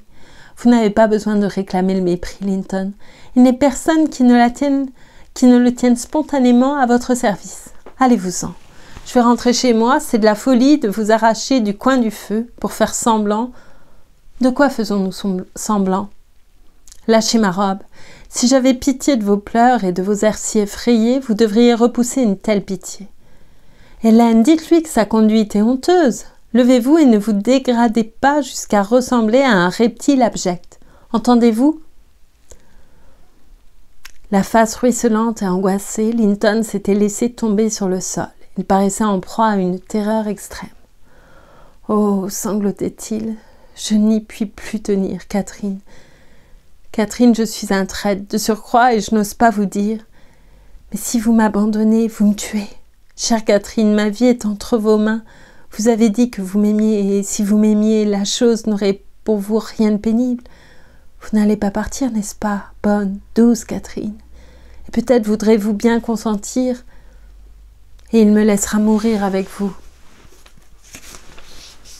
Ma jeune maîtresse, à la vue de cette profonde angoisse, se baissa pour le relever. L'ancien sentiment d'indulgente tendresse surmonta son mécontentement. Elle fut sincèrement émue et alarmée. « Consentir à quoi ?» demanda-t-elle. « À rester ? Expliquez-moi le sens de cet étrange discours et je resterai. Vous vous contredisez et vous me faites perdre la tête. Soyez calme et sincère et confessez sur le champ tout ce qui vous pèse sur le cœur. Vous ne voudriez pas me faire de tort, Linton, n'est-il pas vrai? Vous ne laisseriez pas un ennemi me nuire si vous pouviez l'en empêcher. Je crois que vous êtes lâche pour vous-même, mais que vous ne trahiriez pas lâchement votre meilleur ami. » « Mais mon père m'a menacé, » dit le jeune homme en cherchant sa respiration et en joignant ses doigts amaigris. « J'ai peur de lui, j'ai peur de lui. Je n'ose rien dire. »« Oh bon, » reprit Catherine avec une compassion dédaigneuse. « Gardez votre secret, je ne suis pas lâche, moi. Occupez-vous de votre sûreté, je n'ai pas peur. » Cette noblesse d'âme provoqua les larmes de Linton. Il pleurait comme un désespéré, baisant les mains qui le soutenaient, et sans parvenir pourtant à trouver le courage de parler. Je me demandais quel pouvait bien être le mystère, et j'étais résolue de ne jamais permettre que Catherine pût souffrir dans l'intérêt de Linton ou de qui que ce fût, quand j'entendis un bruissement dans la bruyère. Je levai les yeux et j'aperçus Mr. Heathcliff, presque sur nous, descendant des hauts. Il ne fit pas attention à mes deux compagnons, bien qu'ils fussent assez près de lui pour qu'il pût entendre les sanglots de Linton. Mais me saluant sur le ton presque cordial qu'il réservait pour moi seul et dont je ne pouvais m'empêcher de suspecter la sincérité, il dit « C'est un événement de vous rencontrer si près de chez moi, Nelly. Comment cela va-t-il à la grange, dites-moi. Le bruit court, ajouta-t-il plus bas, qu'Edgar Linton est sur son lit de mort. Peut-être exagère-t-on la gravité de son état. » Non, mon maître est mourant, répondis-je. Ce n'est que trop vrai. Ce sera un triste événement pour nous tous, mais une bénédiction pour lui. Combien de temps pensez-vous qu'il vive encore? Je n'en sais rien. C'est que, poursuivit-il en couvrant les deux jeunes gens d'un regard qui les paralysa, Linton semblait n'oser se risquer à remuer ni à lever la tête, et Catherine, à cause de lui, ne pouvait bouger. C'est que ce gaillard-ci a l'air décidé à déjouer mes plans. Je serais reconnaissant à son oncle de se hâter de partir avant lui.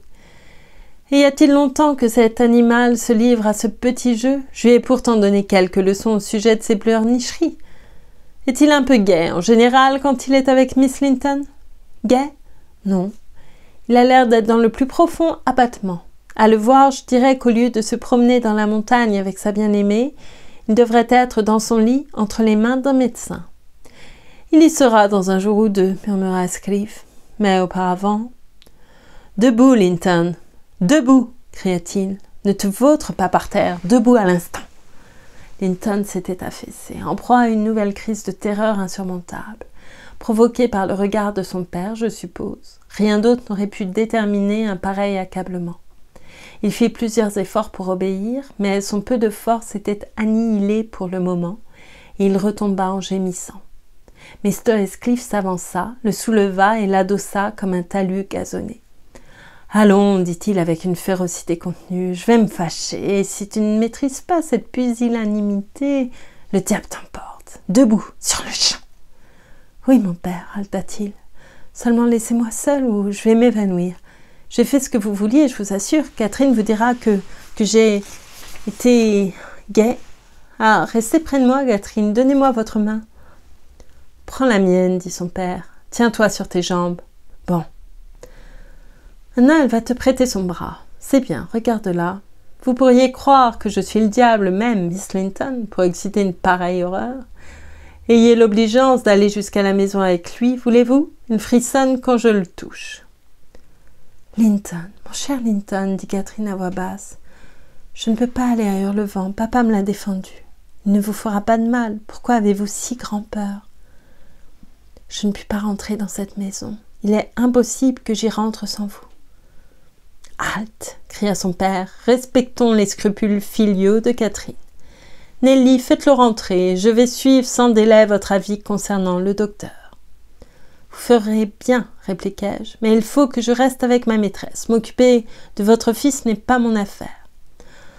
Vous n'êtes guère aimable, je le savais, mais vous allez me forcer de pincer le bébé et de le faire crier pour émouvoir votre pitié. Eh bien, viens ici, mon héros.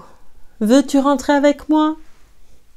Il s'approcha encore et fit mine de vouloir saisir la fragile créature. Mais Linton recula, s'accrocha à sa cousine et la supplia de l'accompagner, avec une insistance frénétique qui n'admettait pas de refus. Malgré ma désapprobation, je ne pouvais pas m'y opposer. Et comment elle-même aurait-elle pu se dérober? Nous étions incapables de deviner ce qui le remplissait de terreur. Mais il était là, anéanti par cette terreur, et il semblait qu'un rien eût suffi à le rendre fou. Nous atteignîmes le seuil de la maison.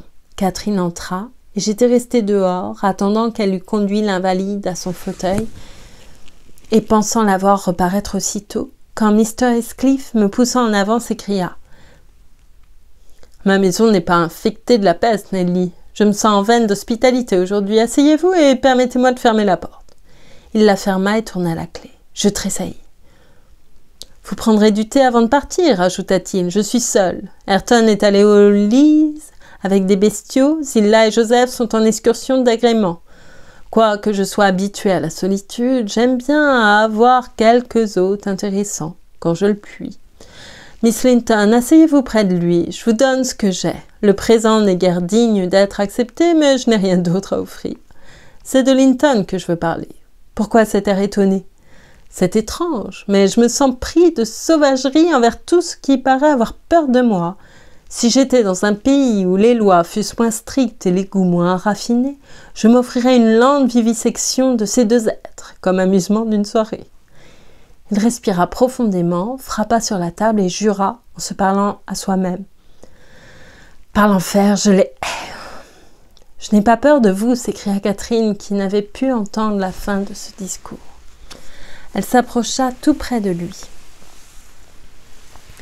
Ses yeux noirs flamboyaient de passion et de décision. « Donnez-moi cette clé, je veux la voir. Je ne mangerai ni ne boirai ici, dussé-je périr d'inanition. » Heathcliff tenait la clé dans la main qui était restée posée sur la table. Il leva les yeux, saisi d'une sorte de surprise par cette hardiesse. Ou peut-être la voix et l'aspect de Catherine lui rappelaient-ils celles dont elle les avait hérités. Elle attrapa la clé et réussit à la dégager à moitié de ses doigts qui s'étaient desserrés. Mais cet acte le rappela au présent et il la reprit rapidement. « Allons, Catherine Linton, dit-il, tenez-vous à distance ou je vous envoie rouler à terre, ce qui rendra folle Mrs. Dean. » Indifférente à cet avertissement, elle ressaisit la main qui enfermait la clé. « Nous voulons nous en aller, répétait-elle en faisant des efforts désespérés pour obliger ses muscles d'acier à se relâcher. Voyant que les ongles ne produisaient pas d'effet, elle y appliqua les dents avec une belle énergie. Heathcliff me lança un regard qui m'empêcha un moment d'intervenir. Catherine était trop occupée de ses doigts pour remarquer son visage. Il ouvrit brusquement la main et abandonna l'objet de la dispute. Mais, avant qu'elle eût le temps de bien le tenir, il la saisit de sa main devenue libre et, la tirant contre son genou, lui administra de l'autre main, sur les deux côtés de la tête, une volée de tapes formidables dont une seule aurait réussi à réaliser sa menace, si Cathy avait pu tomber. À la vue de cette violence diabolique, je me précipitai sur lui avec fureur. « Gredin !» m'écriai-je, « Gredin !» Un coup à la poitrine me fit taire. Je suis un peu forte et je perds facilement la respiration. Ajoutez l'effet de ma rage, je reculais tout étourdi en titubant. Je me sentais sur le point d'étouffer ou de me rompre un vrai vaisseau sanguin. La scène ne dura pas plus de 2 minutes. Catherine, qui avait lâché, porta les 2 mains à ses tempes. Elle semblait ne pas être bien sûre d'avoir encore ses oreilles. Elle tremblait comme un roseau, la pauvre petite, et s'appuyait sur la table, complètement abasourdie. « Je sais corriger les enfants, vous voyez, dit le coquin d'un air féroce, en se baissant pour ramasser la clé qui était tombée à terre. Allez près de Linton maintenant, comme je vous l'ai dit, et pleurez tout à votre aise. Demain, je serai votre père, dans quelques jours, le seul père que vous aurez, et vous recevrez votre compte en fait de coups. Vous pouvez en supporter une bonne ration, vous n'êtes pas une chétive créature. Vous en tâterez tous les jours, si je vois encore briller dans vos yeux cette damnée colère. » Au lieu d'aller rejoindre Linton, Cathy courut à moi, s'agenouilla et appuya sur mon épaule sa joue brûlante en pleurant tout haut. Son cousin s'était réfugié au bout du banc, tranquille comme une souris et se félicitant. J'imagine que la correction fut tombée sur une autre que lui. Mr. Heathcliff, voyant le trouble où nous étions tous, se leva et fit rapidement le thé lui-même. Les tasses et les soucoupes étaient disposées sur la table. Il versa le thé et me tendit une tasse. « Noyez-moi votre bile là-dedans, dit-il, et occupez-vous de votre mauvais bébé et du mien. Ce n'est pas un breuvage empoisonné, bien que ce soit moi qui l'ai préparé. Je vais chercher vos chevaux. » Notre première pensée, quand il fut parti, fut de tâcher de nous frayer une sortie. Nous essayâmes la porte de la cuisine, mais elle était verrouillée à l'extérieur. Nous examinâmes les fenêtres. Elles étaient trop étroites, même pour les formes minces de Catherine. « Master Linton, m'écriai-je en voyant que nous étions vraiment emprisonnés. Vous savez ce que manigance votre démon de père et vous allez nous le dire, sans quoi je vous gifle, comme il a giflé votre cousine. » « Oui, Linton, vous devez le dire, ajouta Catherine. C'est pour vous que je suis venue. Vous seriez un méchant ingrat si vous refusiez. Donnez-moi un peu de thé, j'ai soif. Ensuite, je vous le dirai. Mrs. Dean, éloignez-vous, je n'aime pas que vous soyez si près de moi. Allons, Catherine, voilà que vous laissez tomber vos larmes dans ma tasse. Je ne peux pas boire cela. Donnez-moi une autre. » Catherine lui passa une autre tasse et s'essuya la figure. J'étais dégoûtée du sang-froid du petit drôle, maintenant qu'il ne ressentait plus de terreur pour lui-même. L'angoisse qu'il avait éprouvée dans la lande s'était apaisée, dès qu'il était entré à Hurlevent. J'en conclus qu'il avait été menacé d'une terrible explosion de colère s'il n'avait pas réussi à nous y attirer. Sa tâche accomplie, il n'avait pas d'autres craintes immédiates. « Papa veut que nous nous marions, » continua-t-il après avoir bu quelques gorgées. « Il sait que votre papa ne vous laisserait pas nous marier à présent. ne nous laisserait pas nous marier à présent. Il a peur que je ne meure si nous tardons. Aussi devons-nous être mariés demain matin.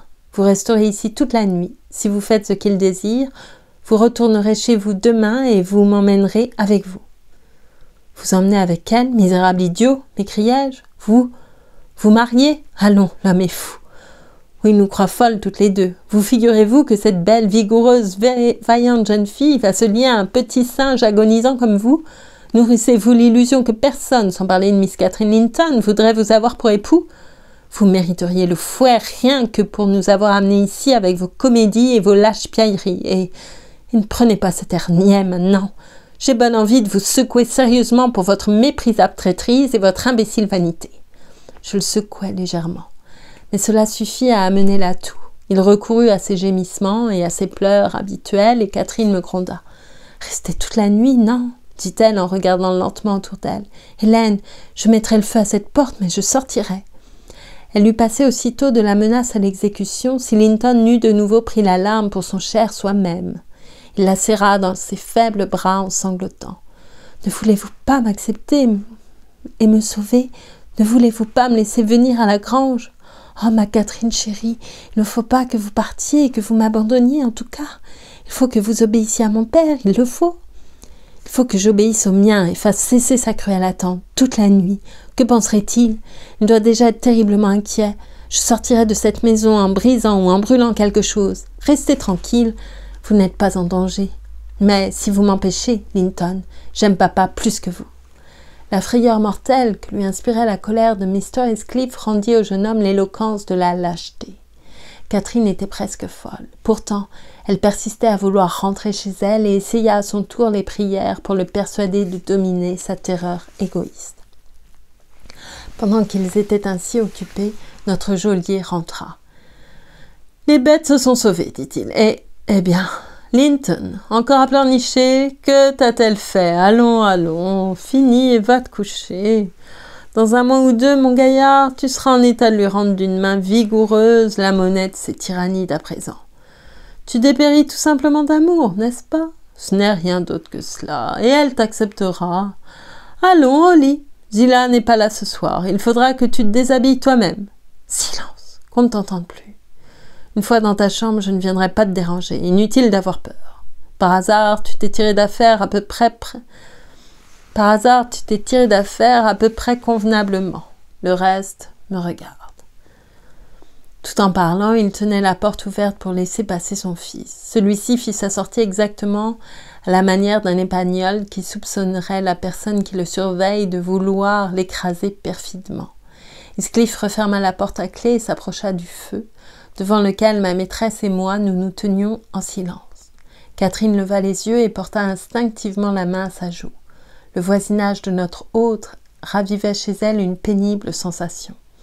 Tout autre eût été incapable de considérer avec rudesse ce geste d'enfant, mais lui prit un air renfrogné et murmura. « Ah, vous n'avez pas peur de moi. Votre courage est bien dissimulé. Vous avez l'air d'avoir diablement peur. » « J'ai peur maintenant, répliqua-t-elle, parce que si je reste ici, papa va être très malheureux, et comment pourrais-je supporter l'idée de le rendre malheureux ? Quand il... Mr. Heathcliff, laissez-moi rentrer à la maison, je promets d'épouser Linton. Cela plaisait à papa et je l'aime. Pourquoi voudriez-vous me forcer de faire ce que je ferais volontiers de moi-même ? Qui ose vous y forcer, m'écriai-je. Il y a des lois dans ce pays, grâce à Dieu. Oui, il y en a, bien que nous soyons dans un coin perdu. Fût-il mon propre fils que je le dénoncerais, et c'est une félonie sans privilège de clergé. Silence, dit le coquin. Au diable vos clameurs, je ne vous demande pas votre avis, Miss Linton. Ce sera pour moi une satisfaction profonde de penser que votre père est malheureux, et je n'en dormirai pas de joie. Vous ne pouviez pas trouver un meilleur moyen de vous assurer pour 24 heures une résidence sous mon toit que de m'informer que ce séjour aurait cette conséquence-là. Quant à votre promesse d'épouser Linton, je prendrai soin que vous la teniez, car vous ne quitterez pas cette maison avant qu'elle soit exécutée. Alors, envoyez Hélène faire savoir à papa que je suis sauve, s'écria Catherine en pleurant amèrement. Ou mariez-moi à l'instant. Pauvre papa. Hélène, il va nous croire perdus. Que faire ? Pas du tout, répondit Heathcliff. Il croira que vous êtes fatigué de le soigner et que vous avez pris la clé des champs pour vous divertir un peu. Vous ne pouvez pas nier d'être entré chez moi de votre plein gré au mépris de ces injonctions qui vous le défendaient. Il est naturel que vous désiriez de l'amusement à votre âge et que vous soyez las de veiller un malade, quand ce malade est simplement votre père. Catherine, ces jours les plus heureux étaient passés quand vos jours ont commencé. Il vous a maudit, je ne crains pas de le dire, quand vous êtes venu au monde. Moi, en tout cas, je vous ai maudite. Et il serait tout à fait satisfaisant qu'il vous maudit quand il en sortira lui-même. J'en ferai autant. Je ne vous aime pas. Comment vous aimerais-je ? Assez de larmes. Autant que je puis le prévoir, ce sera votre principale distraction par la suite, à moins que Linton ne vous dédommage des pertes que vous subirez d'autre part, et votre prévoyant père paraît s'imaginer qu'il en est capable. Ces lettres de conseil et de consolation m'ont considérablement diverti. Dans sa dernière, il recommandait à mon chéri d'être bien soigneux de sa chérie, et bon pour elle quand elle serait à lui. Soigneux et bon. Voilà qui est paternel. Mais Linton a besoin pour lui-même de tous ses soins et de toute sa bonté. Linton peut très bien jouer le petit tyran. Il se chargera de torturer autant de chats qu'on voudra, pourvu qu'on leur ait arraché les dents et rogné les griffes. Vous aurez de jolis récits de sa bonté à faire à son oncle quand vous rentrerez chez vous, je vous assure.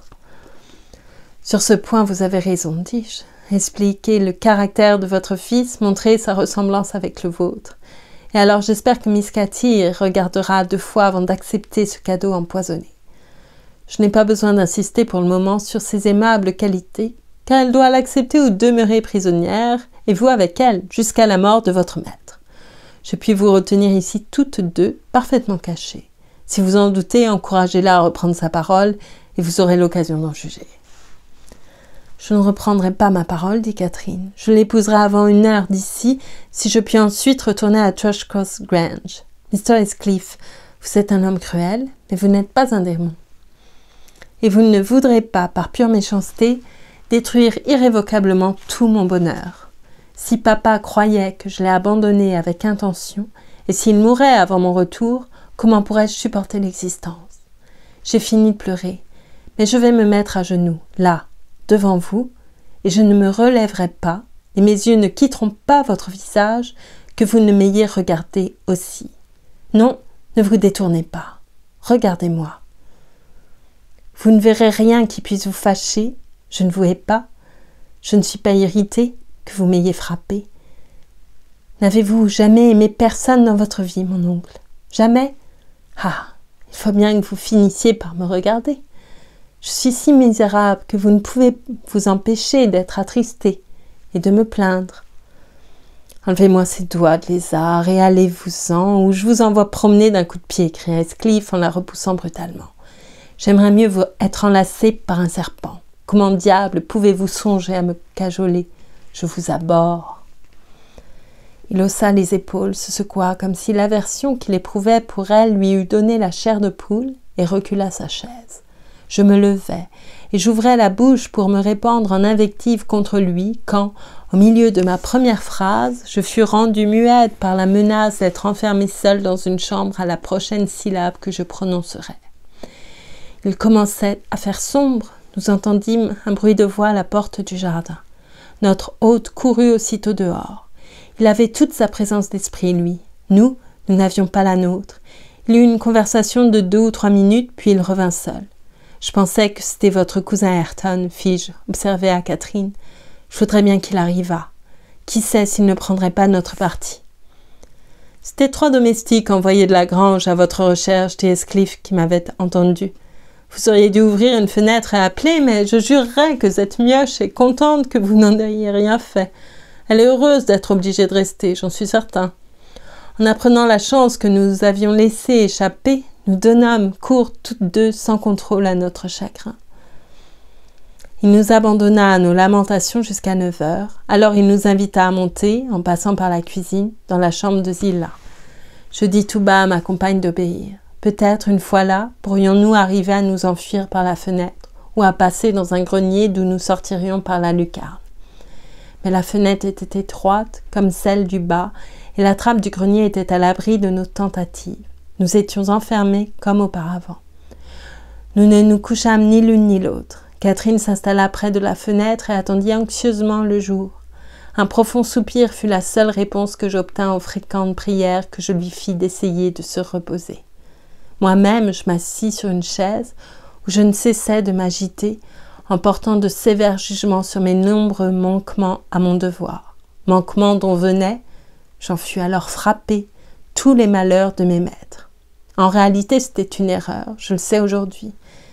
Mais pendant cette lugubre nuit, mon imagination me le persuadait et Heathcliff lui-même me paraissait moins coupable que moi.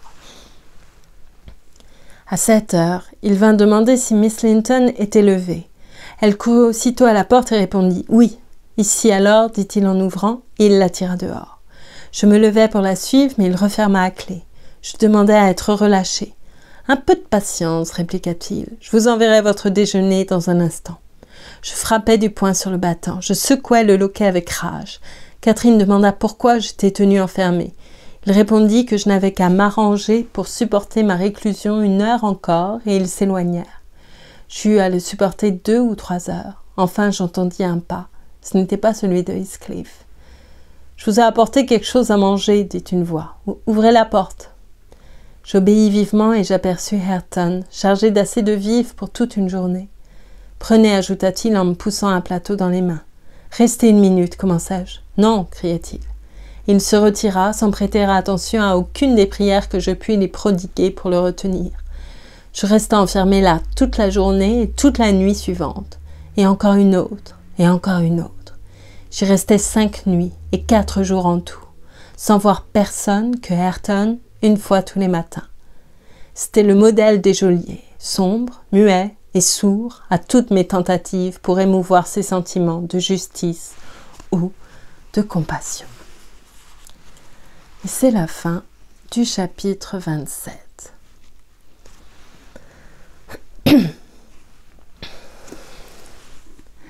Voilà, je vous remercie beaucoup pour votre écoute.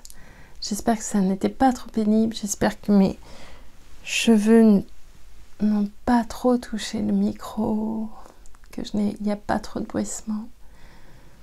Je ne vais pas chanter de chanson ce soir, parce que je trouve que c'est trop triste. Et je sais que normalement je chante une chanson quand c'est trop triste, mais je manque de souffle. Voilà, je vous remercie beaucoup. Vous voyez la En fait, j'ai décidé de décorer un tout petit peu. J'ai cherché quelque chose de très kitsch. Je me suis dit, quitte à faire de la déco, autant que ce soit hyper kitsch, mais ça soit pas vraiment. Voilà, c'était juste pour m'amuser. Je vous souhaite beaucoup de douceur et de tendresse. Voilà. Je vous dis à très bientôt pour la suite et je vous remercie infiniment pour votre écoute. Merci beaucoup. À bientôt.